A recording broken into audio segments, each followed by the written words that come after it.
जीवन में जब भी हमारे समक्ष संकट आता है तो हमारे पास दो मार्ग होते हैं। पहला मार्ग भयभीत हो जाना, दूसरा मार्ग साहस के साथ उसका सामना करना। दोनों का मंतव्य एक ही है, लक्ष्य एक ही है, आत्म सुरक्षा, जीवन रक्षा। किंतु भय को दुर्बल माना जाता है और साहस को आपका बल माना जाता है। कारण यह है कि भय एक केवल एक प्रतिक्रिया है, वही साहस ये एक निश्चय, एक प्रतिबद्धता है। और साहस के साथ यदि संकट का सामना आप करोगे तो हो सकता है उस संकट का सदा सदा के लिए आप दमन कर दो। क्योंकि संकट जब आता है सर्वप्रथम हमारा द्वंद्व होता है यहां मन।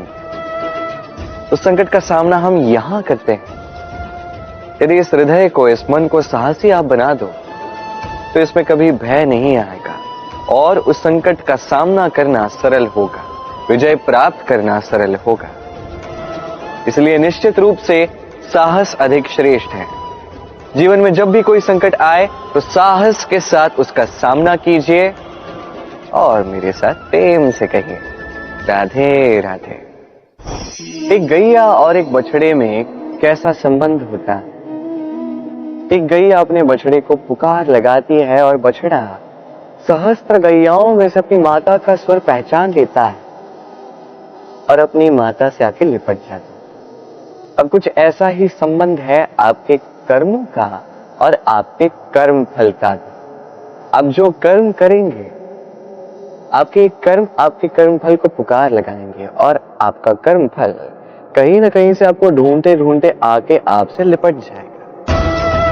तो उचित तो यही होगा कि आप सत्कर्म करें, क्योंकि एक बार भले ही ईश्वर आपको आपकी भूल के लिए क्षमा करते, आपके कर्म नहीं करेंगे।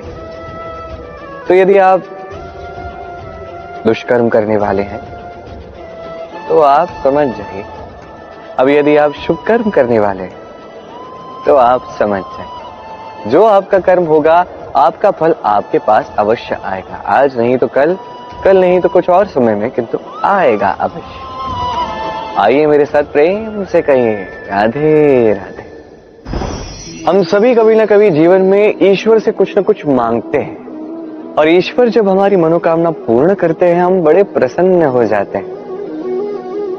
परंतु जब ईश्वर हमारी मनोकामना पूर्ण नहीं करते तब हम सोचते हैं, संदेह करते हैं, क्या सच में ईश्वर है? आपको एक बात बता दूं, यदि आपने ईश्वर के समक्ष अपनी इच्छा रखी, अपनी मनोकामना रखी और ईश्वर ने वो पूर्ण कर दी, इसका अर्थ यह है कि ईश्वर जानते हैं कि आपको इसकी आवश्यकता है। किंतु यदि आपने कामना की और वो पूर्ण नहीं हुई तो बस इतना स्मरण रखिए, ईश्वर वो सब देख सकते हैं जो आप नहीं देख सकते। दूसरा कारण ये है कि ईश्वर ये बात भली भांति जानते हैं कि जो इच्छा आप रख रहे हैं वो इच्छा आप स्वयं अपने बल पर पूर्ण कर सकते हैं। तो यदि आपकी इच्छा ईश्वर पूर्ण करते हैं तो उन्हें धन्यवाद कहिए। यदि इच्छा पूर्ण नहीं करते हैं तो और भी धन्यवाद कहिए, क्योंकि वो आपके लिए या तो अच्छा कर रहे हैं या तो आपको उतना योग्य समझ रहे हैं कि आप स्वयं अपनी इच्छा, अपने स्वप्न पूर्ण कर सकते हैं। अपना कर्म करते जाइए, जीवन में आगे बढ़ते जाइए और मेरे साथ प्रेम से कहिए राधे राधे।